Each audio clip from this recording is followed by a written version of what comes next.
आज सबसे पहले बात कर लिए एगो नेपाल के एक्ट्रेस के बारे में जो कि खेसारी लाल यादव के साथ एल्बम करे के चाहत रही, मगर खेसारी लाल यादव के टीम मेंबर उनकरा से कॉम्प्रोमाइज करे के कहुए लो, यानी उनकरा साथ सूते के कहुए लो। लड़की उनका लोग के साथ कॉम्प्रोमाइज करे से मना कर देवी। इनकर हम छोटा सा वीडियो क्लिप दिखाए थे, देख लो लोग। चाहे कोई पवन सिंह के आदमी आपसे बोला हो कि चलो मेरे साथ एक रात बिता दो, हम तुमको काम दे देंगे, ऐसा? हाँ, खेसारी सर के आदमी कुछ थे। खेसारी सर नहीं, वो पता है जो चमचा बेलचा होता है ना, वही लोग दूसरों को साला खा लेते हैं। आज आप बड़े लेवल पे पहुंच गए ना, तो आपके इतने चमचे बेचे होंगे। ओकरा बाद बात करिए नीलकमल सिंह के बारे में। तो इनकर गाना मरून कलर सरिया यूट्यूब पर 50 मिलियन से ज्यादा व्यू हो गई बाटे और इंस्टाग्राम पर 8 मिलियन से ज्यादा पर रील्स बन गई बाटे, जौना के कारण इ पहला भोजपुरी के ऐसा गाना बन जाता जौना पर इतना रील्स बनल बाटे। ओकरा बाद बात करिए एक वायरल वीडियो के बारे में। वायरल वीडियो तुम लोग देख ले लोगिन, तो हम बता दी कि वायरल वीडियो और कहीं के पटना जंक्शन से 50 मीटर दूर पाल होटल के हटे, जौना में कोनो कारणवश आग लग गई। वो आग में बहुत लोग जल गई बाटे। वो आग से निकलत हुए वो आदमी का वीडियो भी दिखाते नहीं, देख लो लोग।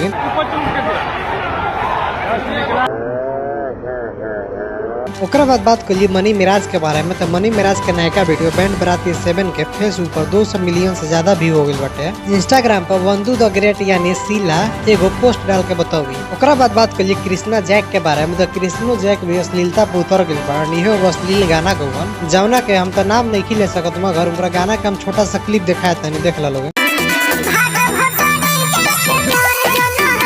ओकरा बाद बात करी प्रियांशु सिंह के बारे में। तो एगो म्यूजिक डायरेक्टर हुआ भोजपुरी इंडस्ट्री के। कुछ लोग के चेतावनी दे हुआ जो भी इनकर फेक आईडी चलावत होगी उनकरा लोग इनके इंस्टाग्राम पे एगो पोस्ट डाल के बताओ कि जो भी इनका नाम से फेक आईडी चलावत हुई लो वो जल्दी से बंद कर दे लो, ना तो बहुत जल्दी FIR भी करे ला बड़न। ओकरा बाद बात करिए अक्षरा सिंह के बारे में। तो इनकर एगो नया गाना आई हटे हई लड़की बिहारी। ओकरा बाद बात करिए झाँ सविता के बारे में। तो इनकर इंस्टाग्राम पे 1 मिलियन से ज्यादा फॉलोअर हो गई बड़न। ओकरा बाद बात करिए पवन सिंह के बारे में। तो पवन सिंह काराकाट से सांसद के चुनाव लड़ता रही, तार लोग पते हो कि पवन सिंह जहाँ भी प्रचार करते जाते हैं वहाँ बहुत ही ज्यादा भीड़ लग जाता है। हम वीडियो के छोटा सा क्लिप दिखा दें, देख लो तो हर लोग को पता चल जाए कि कितना खतरनाक भीड़ लगा था पवन सिंह का भी।